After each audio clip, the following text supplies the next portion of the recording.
매일의 시사를 원컷으로 원컷 시사. 2026년 의대 정원, 대학이 직접 결정한다면 어떤 변화가 생길까요?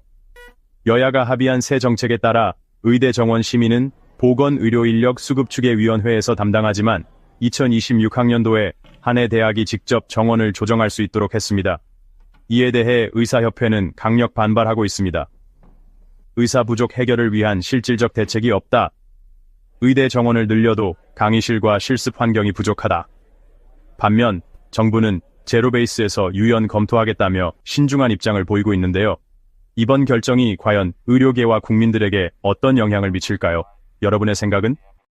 매운역 후보자가 즉각 임명되면 윤석열 대통령 탄핵 심판에 어떤 영향을 미칠까요?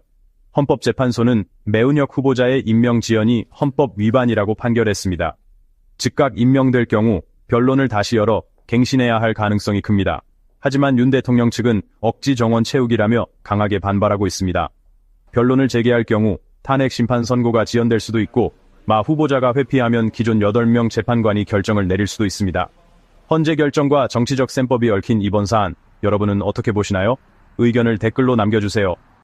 트럼프 취임 40일 만에 글로벌 자산 시장이 흔들리고 있습니다. 비트코인은 최고점 대비 22% 하락하며 8,000달러 선까지 후퇴했고 테슬라는 32% 급락하며 872조 원의 시가총액이 증발했습니다. 관세 인상과 통상 전쟁으로 시장 불확실성이 커지면서 S&P 500, 나스닥 등 미국 증시도 급락세를 보이고 있습니다. 최근 미국 소비자 신뢰 지수 소매 판매 감소, 그리고 장당이 금리 역전까지. 전문가들은 경기 둔화 속 물가 상승, 즉 스태그플레이션 위험을 경고하고 있습니다. 트럼프의 경제 정책, 과연 성공할 수 있을까요? 여러분의 생각은? 의대 정원 0명, 이주호 교육부 장관이 의대 정원을 3,058명으로 동결하는 방안을 추진하면서 정부 내부 갈등이 폭발했습니다. 이 장관은 의대 학장들과 협의해 의대 정원 3,058명 유지를 밀어붙였고 대한의사협회도 긍정적 반응을 보였습니다. 하지만 보건복지부는 사전 협의된 바 없다며 강력 반발, 국무조정실도 독단적 결정이라며 부정적인 입장을 보였습니다. 환자단체와 보건노조도 국민을 기만하는 협상이라며 즉각 반대 성명을 발표했습니다. 정부 내부 혼란이 커지는 가운데 내년 의대 정원 문제는 어떻게 해결될까요? 여러분의 생각은 댓글로 의견 남겨주세요. 헌법재판소가 중앙선거관리위원회에 대한 감사원의 감찰을 위헌이라고 판결하면서 논란이 커지고 있습니다. 헌재는 선관위는 행정기관이 아닌 독립된 헌법기관이므로 감사원의 감찰 대상이 아니다라고 밝혔습니다. 감사원은 즉각 반발, 선관위 감사는 정당했다, 납득하기 어렵다고 입장을 발표했습니다. 그동안 선관위는 291건의 채용 과정에서 규정을 위반한 것으로 드러났는데도 면죄부를 받은 셈입니다. 일각에서는 정치적 편향성이 짙다는 비판이 제기되고 있고 이번 헌재 판결이 윤 대통령 탄핵 심판에도 영향을 줄 수 있다는 전망이 나옵니다. 여러분은 어떻게 생각하시나요? 댓글로 의견 남겨주세요. 롯데건설이 본사 포함 1조 원 규모의 자산을 매각하며 재무구조 개선에 나섭니다.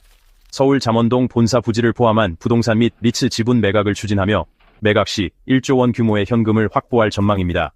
이를 통해 부채 비율은 210%에서 150%로 감소하고 경상이익도 1,000억 원 증가할 것으로 보입니다. 하지만 최근 건설업 불황과 롯데그룹의 유동성 위기설이 계속되면서 이번 자산 매각이 단순한 구조조정이 아닌 생존 전략이라는 해석도 나오고 있습니다. 롯데건설의 이번 결정, 위기 대응일까요? 아니면 장기적인 재무구조 개선일까요? 여러분의 의견을 댓글로 남겨주세요. 선관위가 가족회사라는 말 믿어지시나요? 감사원이 선거관리위원회의 채용 비리 실태를 정역 공개했습니다. 직원 자녀 특혜 채용 의혹에 대한 전수조사 결과 총 878건의 규정 위반이 적발됐습니다. 내정자 선발, 점수 조작, 연필로, 임시 기록 후 변조.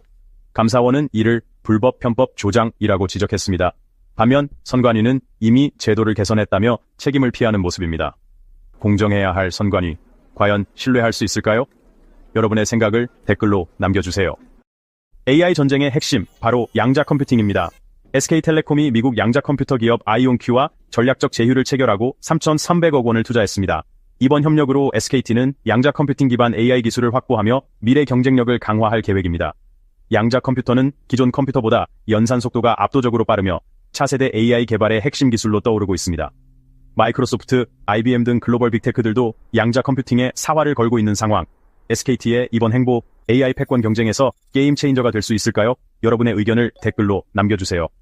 매일의 시사를 원컷으로 원컷 시사.